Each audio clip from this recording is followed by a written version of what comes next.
Peut-être pour compléter ce que j'ai indiqué avant donc de voir un peu les défis, la première chose, c'est que nous continuons de maintenir les relations avec disons que les pays traditionnels, c'est-à-dire l'Europe, qui reste encore, disons que, le principal partenaire donc, de la Côte d'Ivoire au niveau à la fois commercial, au niveau donc des flux d'aide.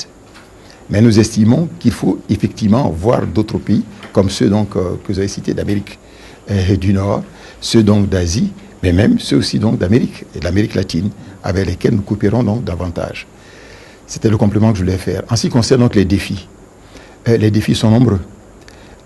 Voilà un pays qui avait connu une croissance importante, qui était devenu une zone de stabilité et qui a été confronté, après des élections calamiteuses, comme ça a été indiqué par l'ancien président Gbagbo en 2000.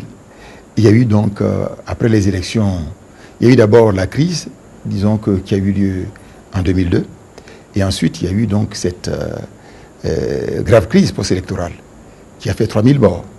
Donc c'est un défi important. Il s'agit pour le gouvernement à nouveau d'assurer la paix et la sécurité, qui est un élément important quand on sort de crise. C'est un premier point. Deuxième point, il faut faire en sorte qu'il y ait la réconciliation nationale. Et troisième point, assurer donc la relance économique du pays.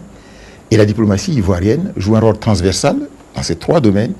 Il doit aider donc à la paix et la sécurité, en ayant donc la paix et la sécurité avec les pays voisins. Nous avons une série donc d'Ivoiriens qui sont enfuis dans les pays voisins. Il faut les faire revenir. Nous avons 150 000 Ivoiriens qui sont dans la frontière ouest au Libéria. Nous avons 15 000, disons qui sont au Ghana. Nous avons à peu près 4 à 5 000 au Togo. En fait, tous ces éléments-là doivent rentrer au niveau de la Côte d'Ivoire pour participer aux élections législatives qui vont avoir lieu le 11 décembre, disons, de cette année-ci. Nous avons signé donc des accords tripartites entre la Côte d'Ivoire et chacun de ces pays. Côte d'Ivoire, ces pays, plus le HCR, pour permettre donc le retour de ces réfugiés donc, en Côte d'Ivoire. Donc c'est notre défi important qu'il faut pouvoir relever. Donc paix et sécurité. Deuxièmement, dans la réconciliation nationale, la diplomatie ivoirienne doit jouer un rôle. Nous savons qu'il y a eu des réconciliations de par le monde, en Afrique du Sud. Il faut tirer l'expérience. Il y en a eu au Mali, lorsqu'il y a eu les problèmes. Il y en a eu en Colombie. Il y a eu donc en Argentine. Il faut que nous, au niveau de la diplomatie, nous amenions les exemples des autres pays pour que la Côte d'Ivoire sache que ces problèmes sont posés ailleurs et qu'on peut tirer leçon de la façon dont les gens ont procédé pour pouvoir donc, disons que réussir cette réconciliation nationale. En ce qui concerne donc le troisième dossier qui est, disons que l'aspect relance économique, bien sûr nous sommes en plein dans un des axes dans lesquels la diplomatie peut jouer son rôle, c'est la mobilisation de l'ensemble des partenaires au développement, de manière à ce qu'ils s'intéressent à nouveau à la Côte d'Ivoire et que les investisseurs privés investissent davantage en Côte d'Ivoire.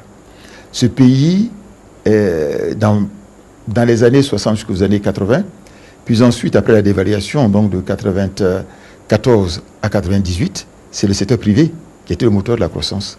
Je peux vous donner l'exemple de 94 à 98, où les investissements privés représentaient 65% des investissements totaux en Côte d'Ivoire.